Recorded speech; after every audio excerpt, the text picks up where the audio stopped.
began building the anti-war movement in a serious way in Britain as well. And I think there's probably maybe there's some kind of lessons to be learned, maybe there's some interesting points to be gained from sort of thinking a little bit about what's happened here. And I'll start just with a little bit of a narrative of the movement, because it began very shortly after the attacks on New York and Washington in the USA. Like about a week after those attacks, a group of us, took the view that there was going to be, well, first of all, that there's every likelihood that the Bush regime in the US would respond to the attacks in a really violent and dangerous way.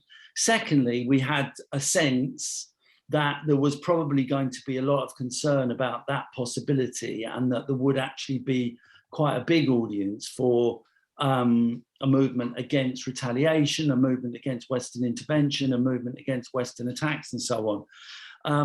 And we turned out to be right. I mean, although actually we were quite surprised at the level of support. We called a meeting with some of the key activists and some sort of major figures on the left, trade unionists, MPs and so on, including Jeremy Corbyn, actually. We called a big meeting in a big venue, 4 or 5 days, about 7 or 8 days after 9/11.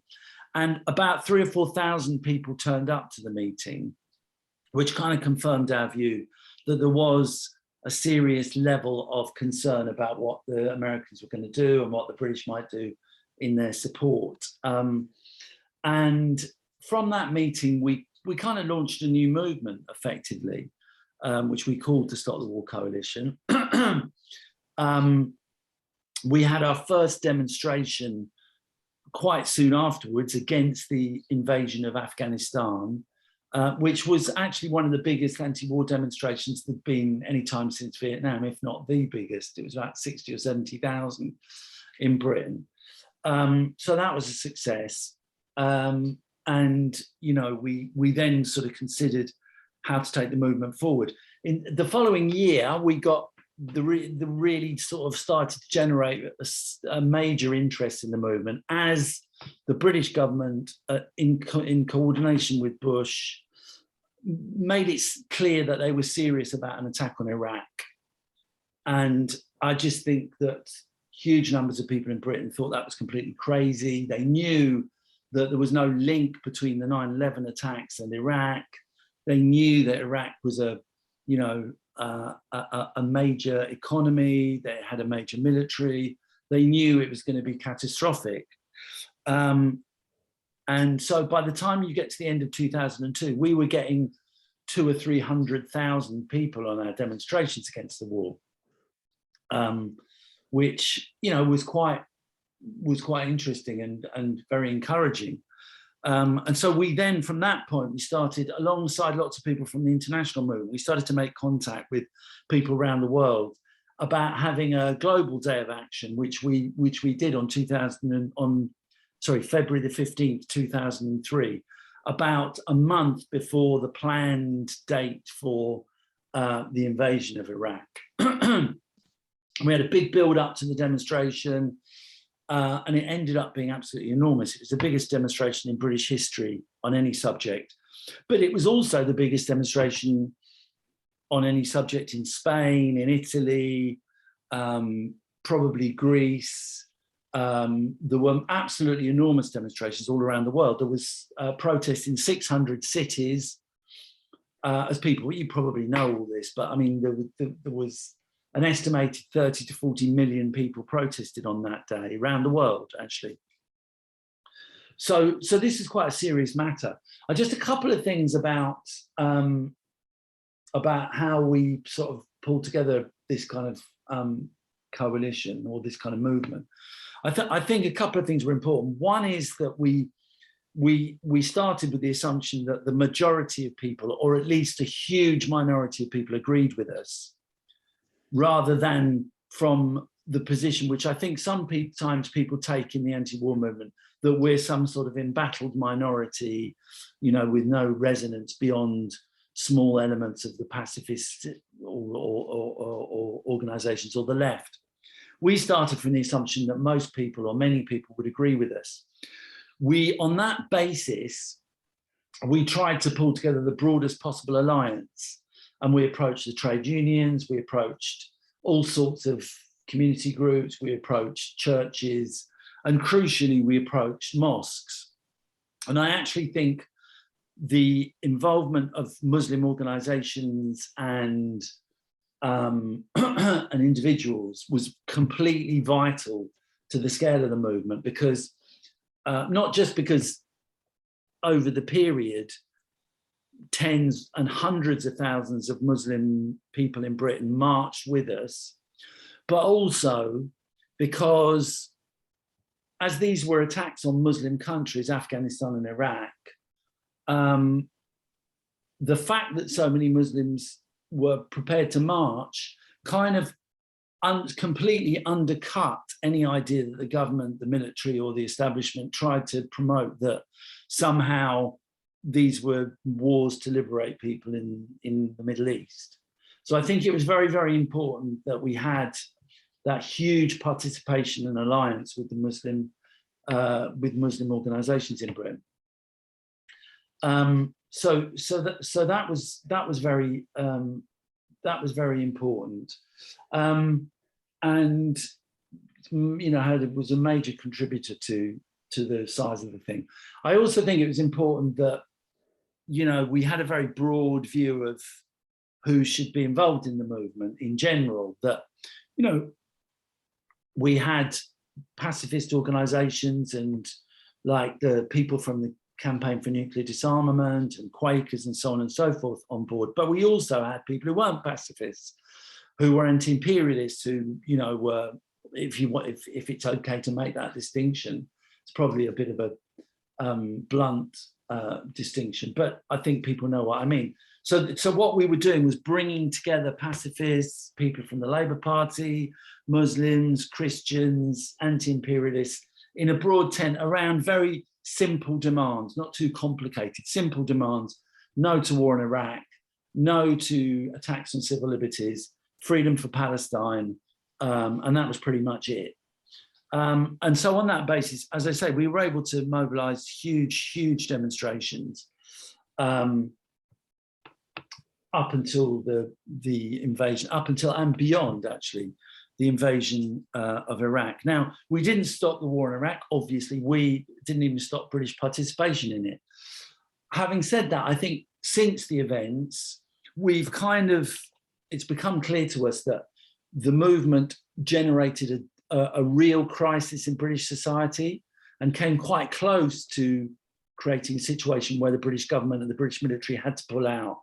And, you know, if you looking back over the period, I mean, I remember actually just before the invasion, the British Foreign Secretary phoned his opposite number, Donald Rumsfeld, in the US, and effectively said, look, we've got problems here, we may not be able to participate, literally 10 days before the war. That was the level of crisis that the mass movement was capable of generating. There was, by the time we got near the February the 15th, there was protest everywhere. There were anti-war groups, not just in every city, not just in every borough, but pretty much on every street. I mean, there was just a real mobilization of society against the war. And the trade unions were on board. And in the run up to the war, school students went on strike and some other people went on strike as well. So although we didn't stop the war, clearly, I think we had we created a kind of huge issue for the government. And eventually Tony Blair effectively had to resign over the war back in 2006, which was important. Since then, we've been continuing. I mean, some people felt that after the Iraq war, enough was enough in terms of protesting. We decided to continue the movement because we took the view that the Iraq war wouldn't be the end of it, a view that was in a horrible way confirmed by the invasion of Syria, or the participation in the bombing of Syria by the Western powers and of Libya, of course. and since then by the support for the war in Yemen and so on. And as Wolfgang was saying earlier, although we have now seen this situation where the disastrous humiliation in Afghanistan and the withdrawal from Afghanistan has kind of confirmed everything we were saying about the wars, it's also true that our rulers in Britain, in France, in the West in general, in the US, haven't really learnt any lessons. They're still committed to these kind of interventions, and amazingly, they are pursuing this very confrontational approach to China now, as well as Russia, but crucially China. The US is targeting China in what people call rightly a new Cold War, which is extremely dangerous and kind of crazily irresponsible. So I think the need for continuing anti-war campaigning is unfortunately pretty obvious. And I want to end just by saying a few words about the question of whether or not this anti-war movement or others have actually made any difference. And that people often say, you know, oh, you marched, there were 2 million on the march, you still didn't stop the war, what's the point? You know, there's no purpose in this. And I would say that as a response to that, I would say a number of things. First, it's true we didn't stop the war, clearly, but I think that the movement as a whole has had a quite profound impact on British society in a number of ways. Firstly, and this applies in some ways to the US as well, and possibly other countries, but certainly in Britain, I think we've helped to create a situation where it would be almost impossible politically for the British government to participate in the kind of wars that it was involved in against Afghanistan and Iraq, i.e. putting hundreds or tens of thousands of troops on the ground, you know, thousands of miles away. I think if the British government, any British government tried to do that, there would be total uproar in British society. And I think they wouldn't be able to get away with it. And I think that's what, and I in fact know that that is what they think, which is not to say they're not involved in drone attacks, in proxy wars, in bombings and murder and carnage of all sorts. But it is important that we've created this situation where another Iraq, another Afghanistan simply wouldn't be possible, at least for the foreseeable future. That's point number one. Point number two, I think we've had an impact on politics in the sense that in Britain, you may know that a man called Jeremy Corbyn was briefly leader of the Labour Party. Jeremy is openly anti-war, anti-imperialist, pro-Palestine, and he got 13 million votes in the election in 2017, which is 40% about. He got 10 million votes in the election in 2019, which is 30-something%. So that's quite incredible because everyone knew who they were voting for in those elections, partly because the kind of attacks on him in the media were so strong. And yet, despite that, that number of people voted for an anti-war policy, essentially. So I think the movement, and I don't believe any of that would have happened without the anti-war movement. Jeremy was centrally involved in it. He was one of the organisers alongside us. He spoke on the big demo on February the 15th. That was one of the, if not the main reason why he became leader of the Labour Party, funnily enough. That legacy continues. And just finally, following on from that and drawing out the logic of that, I think what it means is that for all the problems we face in Britain and elsewhere, no doubt, there are many, we are in a situation where the majority of people in this country, which is after all the oldest and one of the most brutal imperial countries in the world, are against foreign interventions, are against foreign wars. If you look at the polls, almost every time they threaten to bomb somewhere, the majority of people in Britain just say, no, don't do it. So that's, you know, that seems to me to be quite a precious thing, to be quite an important thing, to be something that, you know, we're happy with and proud of, but also we're very committed to sustaining and maintaining. And I think we don't want to allow a situation, you know, they got rid of Jeremy Corbyn in various ways, which I haven't got time to get into, but they got rid of him primarily, they being the establishment, they got rid of him precisely because he is anti-colonial, he is pro-Palestine, he is anti-foreign intervention.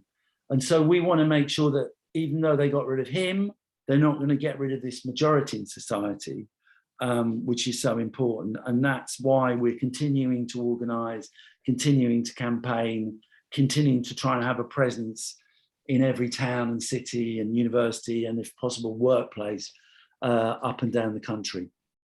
Thanks a lot. Yeah, thank you very much. Chris, it was a good overview.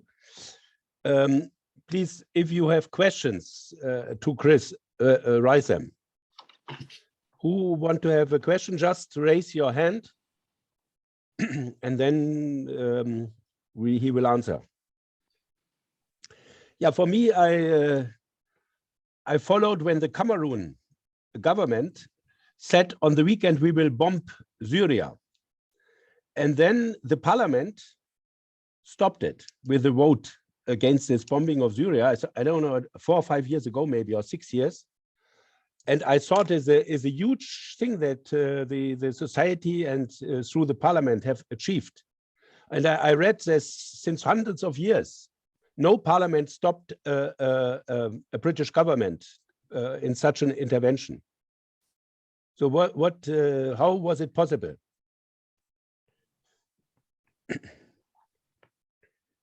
Do you want me to come back on that now? Yeah, come. If you don't have other questions, you could answer.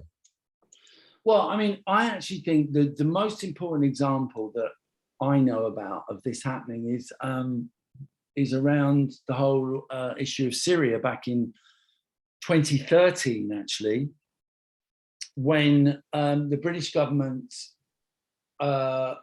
went for put a resolution to Parliament saying that they wanted to escalate the bombing. There was bombing happening already, but they wanted to escalate the bombing of Syria. And we organised alongside others, we organised, you know, big protests, and they weren't massive actually, but they involved thousands of people outside Parliament, and they were quite militant. And actually, we forced a situation where the Labour Party opposed the war, and enough members of the governing party joined them, and the vote was overturned. And that was very, very important. And I think that was it actually led to a situation where Obama, a week later, also decided not to pursue the idea of bombing Syria. Although, of course, they went on to do it to a limited degree. At that point, their efforts were stopped by protests. And I think the reason why that happened was because the kind of protests we organised at the time, which, as I say, were only involved a few thousand, they kind of reminded them of the protests over Iraq. And they just thought, we can't go through that again. We can't create a situation where society is in, you know, virtual revolt against us over a war. And so they pulled back from the brink. So, you know, I think there are ways in which this can happen and which it can be done. But I think the important lesson for me from all this is that the way you get Parliament to take sensible positions is by building mass movements, most of all. You know, Parliament comes to its senses when there are 10,000, 50,000, 100,000 people outside protesting. That's when you start to, you know, the actual public opinion can begin to have attraction on the people inside there. So that would be my answer to the question, is like, if you want the parliamentarians to listen to you, you have to mobilize on a scale that is great enough for them to really be concerned about their ability to hold the line. Okay, thank you. Yeah, So, I can ask a question. Chris, thank you for the this intro and all this information. My question, you mentioned that you really were able to mobilize the whole society in Britain. So you also mentioned that Muslims are very important for such demonstration to be active. And I think this is also very impressed, because I followed also the huge demonstrations in Great Britain in that time. So what is the key really to how to get these people all from different religion, different background? Is it that the society in Great Britain, that it's so homogeneous, and you can like mobilize all these people, or are there other reasons? That's an interesting question. I mean, and it's, yeah, and it raises a whole number of issues. I mean, I think it's probably true that the level of division in British society between Muslims and non-Muslims is probably, was even then not quite as high as it is in some other countries. France being probably the most, in Europe being amongst the worst case. But, you know, there still was, you know, and still is a massive level of racism against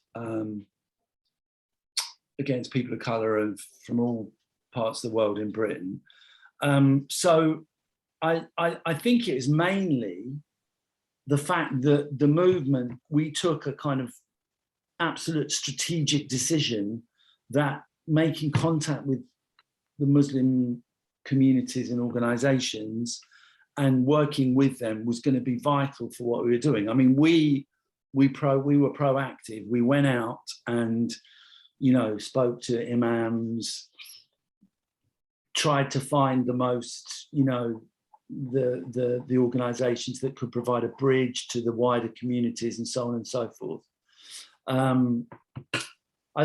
So I think that's point number one. Point number two, I think, is that we were absolutely clear from the start that we weren't going to back down on the issue of Palestine.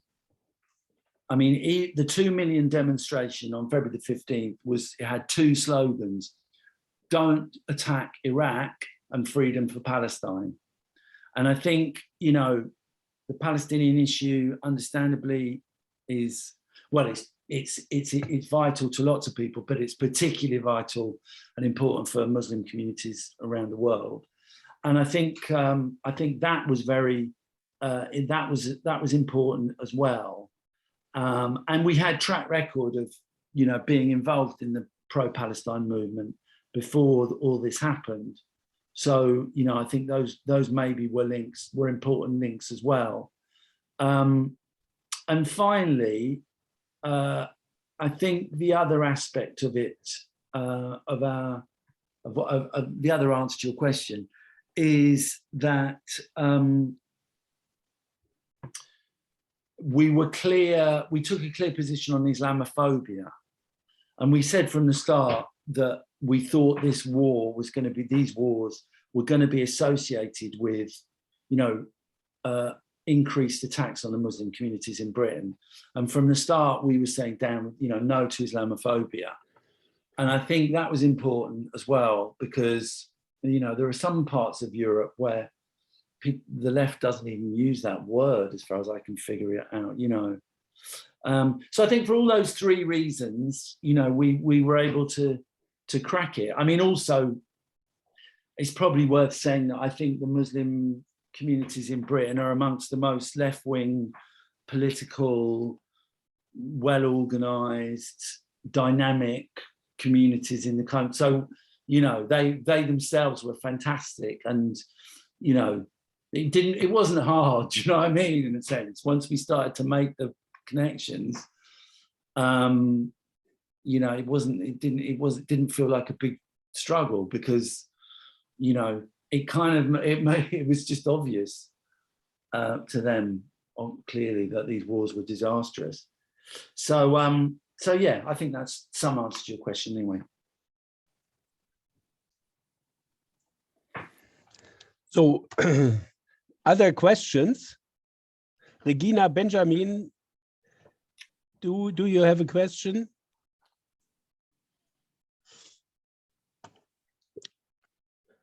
Yeah, you as are you in many towns in Great Britain where you have groups? At the height of the anti-war movement in 2002 till about 2005 or 6, we probably had, we definitely had groups in every town, every city. We probably had about 1,000 groups. But that number, I mean, has gone down considerably since, mainly because, you know, the issue of the wars, while still important, isn't anything like as central to the immediate sort of political situation, you know, obviously. I mean, at the time of the build up to the Iraq war, you know, it was the headline news day after day after day. It was the key political question for probably a year, possibly more. In fact, definitely more. So in those circumstances, obviously, when the issue is so upfront, so central, then you're going to be able to, you know, generate more activity, more groups, more people involved. But all the same, we still do have a lot of groups around the country in most towns and cities, in most cities certainly. And I think there's a kind of legacy as well that, you know, if for example, we got into a situation where it really looked like there might be a war over Taiwan, you know, or there might be a military confrontation with Russia over Ukraine, then, I mean, I think partly because of the legacy of the movement, I think we would be able to mobilize large numbers of people and sort of rebuild the movement to a very high level relatively quickly. And that's definitely the sort of position we're trying to keep ourselves in. We have a lot of national events. We have a lot of Zoom events at the moment. You know, we organize protests and stuff up and down the country in order to just sustain the level of organization as high as we possibly can. I think that, having said that, I think it's also the case as a matter of interest that each time there's a new threat of war, a different set of arguments are mobilized in order to try and justify it. And that means that each time the anti-war movement needs to kind of confront these arguments in a different way, or develop a new set of arguments to try and counter the propaganda that the government and the military and the ruling class in general are trying to propagate and promote. So, you know, when it comes to China, there's a whole nother set of things. I mean, one of the arguments they're trying to use, funnily enough, to justify the increased hostility with China is that China's really bad with Muslims. You know, ironically, that's one of the things that clearly, you know the story about the Uyghurs and stuff. Now, I mean, it's clearly true as far as I'm concerned. China, the Chinese ruling class is treating the Uyghur Muslims extremely badly, extremely brutally. There's no question about that. However, and to be honest with you, to deny it would be disastrous, because it would delegitimize the movement, because most people recognize that this is a thing, a reality, and they're right. Having said that, we have to try and campaign against the British establishment using that humanitarian issue as a way of ramping up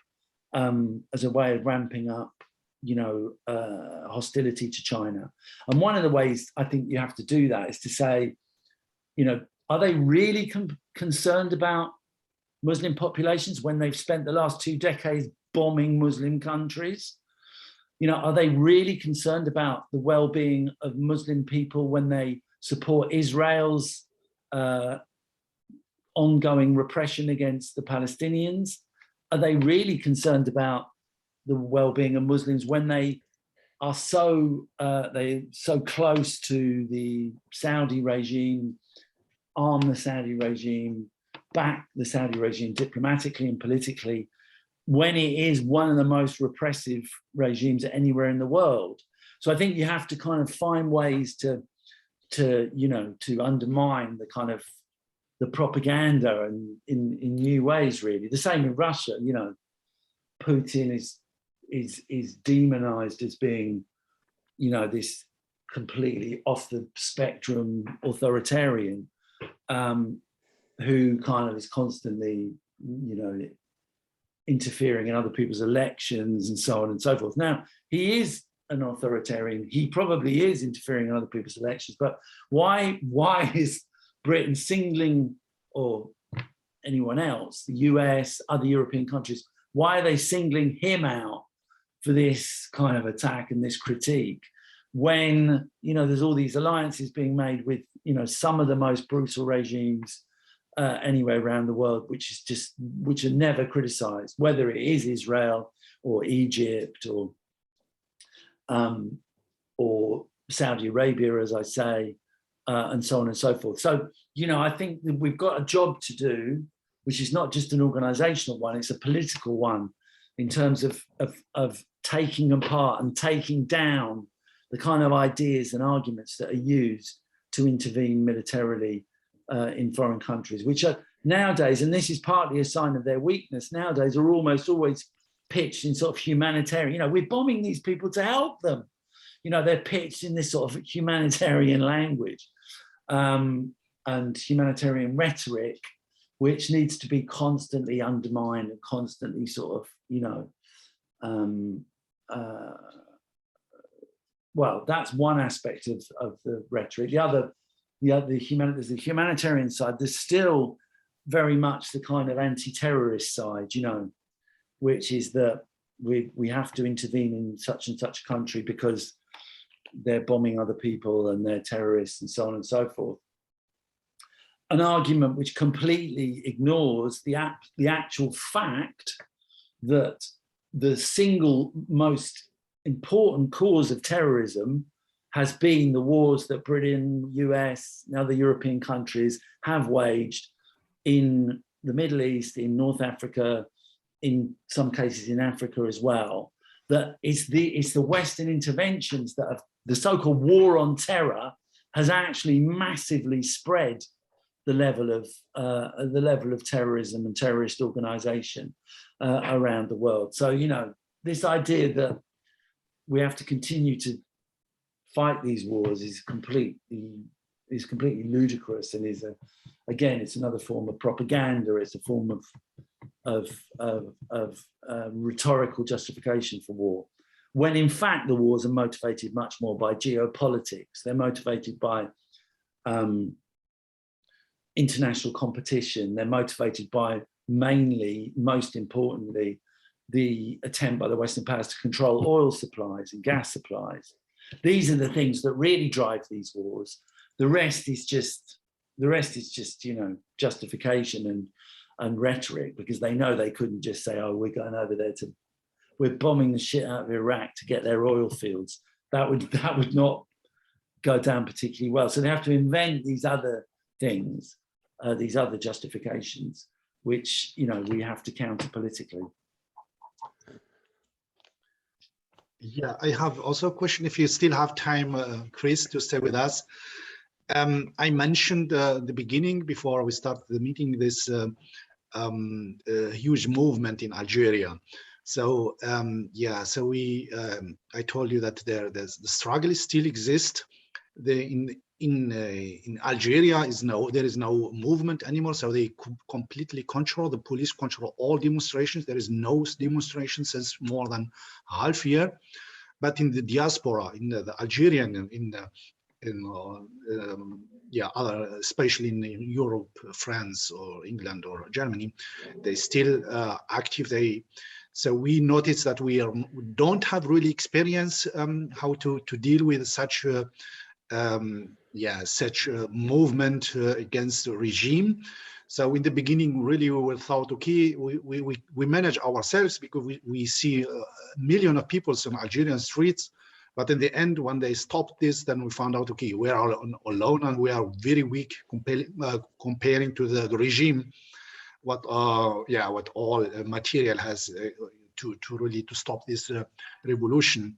So myself, really, I noticed also we have to fight globally. We have to struggle globally, not only for our country, but the whole area. I mean, we're all suffering from the same problems. So my question is really, we start now, I know a lot of Algerian activists in Europe trying to build this network with other organization, peaceful organization like me here with the Wolfgang organization. And I think this is a good thing to change the struggle, because now we can really get more sympathy from other organizations where maybe we have common goals together. So we have also connection with the African activists. So what do you think? How important is this really? And then how really to go forward? Since I told you that we don't have a real experience, how we get to connect with such organization like you, for instance, because we have also activists in Great Britain, and I'm sure that also have a lot of common reason like to work together. Yeah. I mean, obviously, I think the international networking is absolutely crucial, and I think that one of the things that has marked the various movements in the last couple of decades has been the kind of internationalization, and the way that different movements have kind of have inspired and led to the the kind of sparked protests elsewhere, which definitely happened during the anti-war movement. Because I mean, we were in touch with quite a lot of Egyptian activists in the run-up to the so-called Arab Spring, and one of the things they always said was that the demonstrations in the UK and around the world against the war in Iraq were very, very important in terms of giving them the confidence to start to challenge their own regime at home. And in fact, they used to say that they were kind of slightly ashamed by the fact that 2 million people marched in London and there was only a handful of people in Cairo. And that actually made them think that's really bad. So they actually went about organizing some demos. And just around that time, they had the first major demonstration in Tahrir Square in 2003 as a response to the anti-war movement. And they managed to pull off a demonstration that wasn't beaten off the streets. And that was really important for them. So I think this sort of international networking is very important. And I mean, I also think if you look at the various cycles of protests that have happened since, I mean, the Arab Spring itself was quite crucial in generating, well, the Occupy movement for a start, for all its weaknesses and strengths or whatever, but the Occupy movement against austerity and so forth, but also wider movements against austerity. I mean, they developed in Greece in 2011. And I think the Greek movement, which was very, very big, absolutely massive, and led to the defeat of the government and so on and so forth. I think the Greek movement was definitely inspired by the Egyptian movement. So you had a kind of cycle of protests around 2011. Actually, there's also, you talk about, 2019 in Algeria. I think that your movement in Algeria was very important. It was 2019, wasn't it?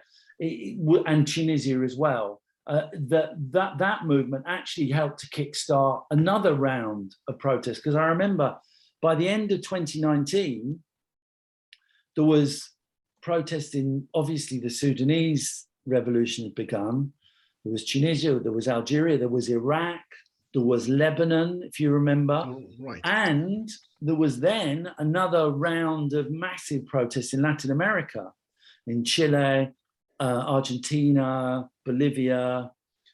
So, you know, we had a situation at the end of 2019, just before the pandemic actually, where there were these, you know, there was this huge international movement developing.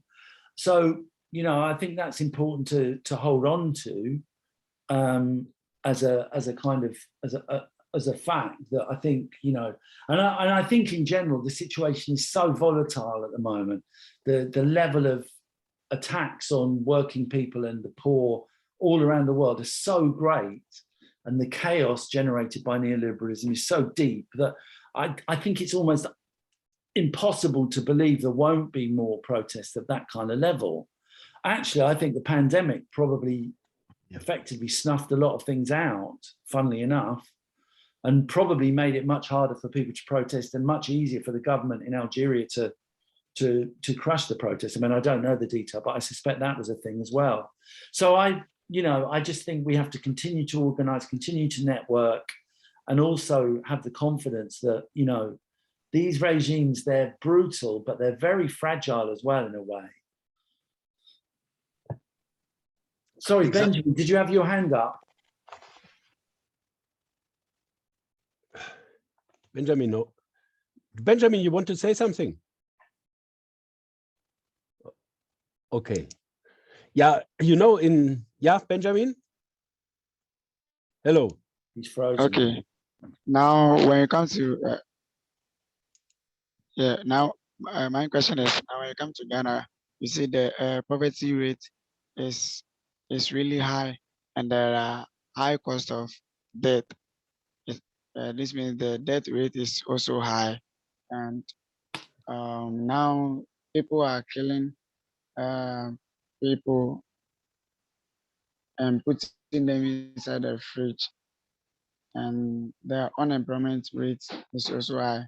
So my question is, if given a chance to change a country, what will you do first? I think that's my question. Given a chance to try and build a movement for change, is that your question? To change or to develop a country first, what will you do first? It's quite difficult to answer that in general terms, but I mean, if you want an honest answer, I would say you have to consider what is the main issue that is facing people, what is the main question that is making people angry at any particular time, and try and address that question and try to start the process of building a movement and building some protests around that question. You know, look for the easiest way forward, look for the line of least resistance. You can't jump from being in a situation of passivity to having a movement that is just a perfectly formed movement for change. You have to start with protesting over the things that immediately alarm and concern people, and in that process build a group of people, build a movement, build alliances, build connections with people who want to see change. And then once you've done that, you begin to generalize. You can then raise other questions. That's what happened with the anti-war movement. We just said, okay, we are going to go for this. We are going to build a protest movement around this quite simple issue that everyone is concerned about. And by doing that, suddenly we managed to build a very, very big movement. So that would be my step number one, I think. Yeah, what he said, this is the point. In Africa, you have not so many peace movements. because the daily problems they are facing in their to make their living already occupies them. So I think in Africa, sure, it had to be a social movement connected for the social problems which are immediate. Naturally, when these conflicts are escalating about social problems to get violent, everything is more difficult. No? But people many times they see it too late. But there is more in focus. What I know are more in focus the daily problems, especially the unemployment of the youth, which is very high. And the problem is, from my point, without a new world economic order, which is today still colonial, that means the resources go out from Africa, they are processed somewhere else, and then they get the ready products back. So you can't develop an own industry. And so they need somehow our support for another global economic policy. I think that's true, but I also think it's definitely true. But I also think that, you know, it's also true that many of the regimes in the African continent, but also in other parts of the global South, are collude in this kind of robbery by the West. They're kind of involved in, they're very much tied up with the kind of, you know, the economic order. So it's also true that protests against your own government, Benjamin, where possible, are important, you know, because we have to try and break the support of regimes in the global South for the Western powers and so forth. And when it comes to the idea that people are fighting over fridges, which is like, you know, the most horrible thought and very disturbing and difficult. But the only answer to it in the end of the day is to undercut that kind of response by providing an alternative response. And that alternative response needs to be a kind of a movement that is actually fighting against the real enemy, fighting the people who pay, you know, starvation wages, the people who cut the welfare provisions such as they are, the people who refuse to build houses, the people who the rat renting landlords. You know, it's a question of diverting the anger people feel, understandably, and the anxiety people have against the real enemy. That's got to be the trick in the end of the day, to avoid the situation where people are fighting amongst themselves. They're only fighting amongst themselves because no one's fighting the real problem. And so that's, you know, that's why some sort of protest over, as Wolfgang said, some sort of protest over kind of social issues or you know, cutbacks or low wages or high rents, these kind of protests are the way that you begin to create a situation where people look in another direction. I mean, only you can say what that would be, obviously, Benjamin, and only you can know in any detail what the situation is. But that's the bottom line here, you know. Unless someone's fighting the real enemy, then people are going to fight amongst themselves. Yeah, in Ghana, they have started a movement called Fix the Country. Did you hear about it? Also, it's a multi moment. Are we connected? Do you hear me? Yeah. Okay. You know, in Ghana, they have this two-party system. Always in opposition, they say they will change everything. When they come to power, they continue the same policies. The elites have both. Sounds familiar. Exactly. So we have it nearly everywhere now. And now, but this is a trap. No? Always you change, you think you have done something, but it continues.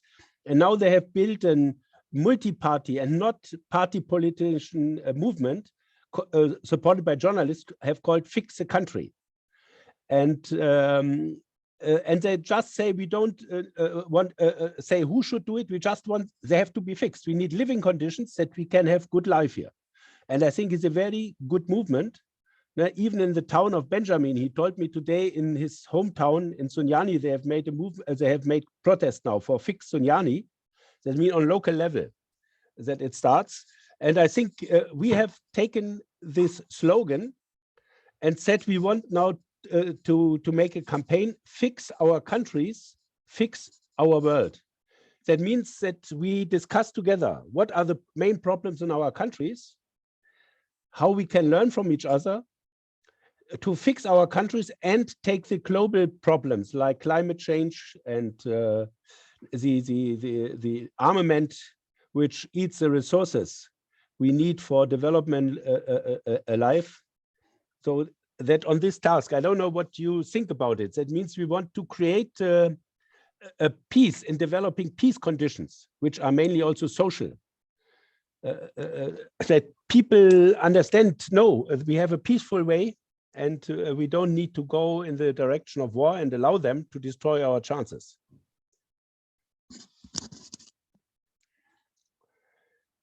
Yeah, we propose to others to think about taking this this initiative from Ghana and say, yeah, let's support each other, how we fix our countries and learn from each other, like we do it today with you to learn how you go forward in Great Britain, and so that we learn from each other and see how we can support each other.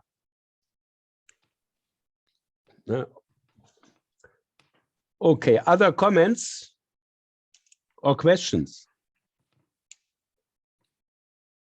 Maybe last question from me. How do you see the peace networking in Europe or in Germany?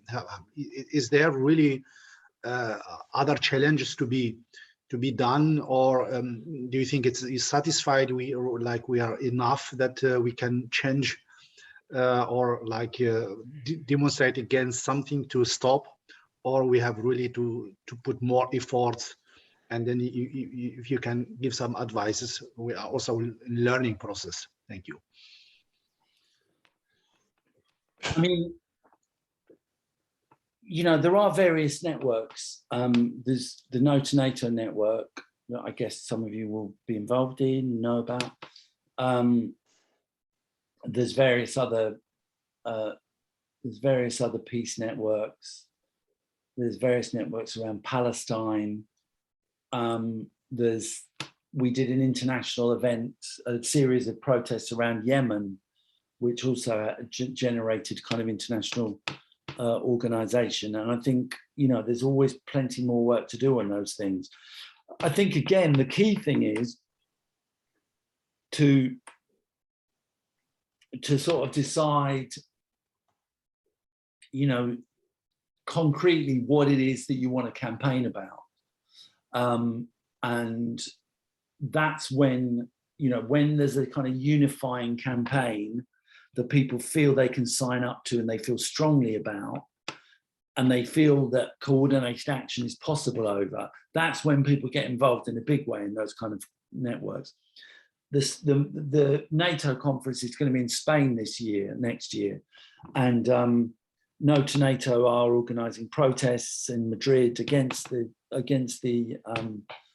conference, and that will be something that I think there will be significant Europe-wide and beyond networking over. So that's, you know, that's important. I also think we need to start, you know, I think this whole question of China is very important, and we need to start the whole process of building up a kind of network of people organising over the question of China internationally as well.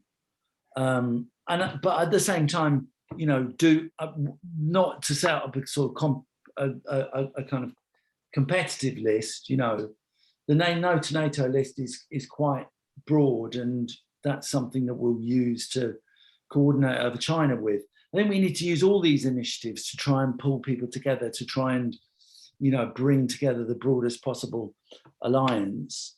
But the crucial thing is to develop the movement in our own countries. You know, in the end of the day, networking is a network is only as good as the kind of the nodes that it links up. Do you know what I mean? And unless you've got some serious anti-war movements and peace movements in a whole number of different countries, then in a way, networking is just, you know, it's just kind of fairly pointless, really. So it's a combination of the local and the sort of, you know, regional and the continent-wide or global. The thing that really created some traction around the anti-war movement internationally in 2003 was the fact that there had been some very, very big demonstrations over the issue in Britain and in Italy. And the fact that those protests had taken place and one or two others in other countries, that's what gave the network some sort of real vitality. You know, you don't really want a network just amongst, although it's good to do and it's important to do, you want to build really massive networks, then you need quite big movements in some of the participating countries, really.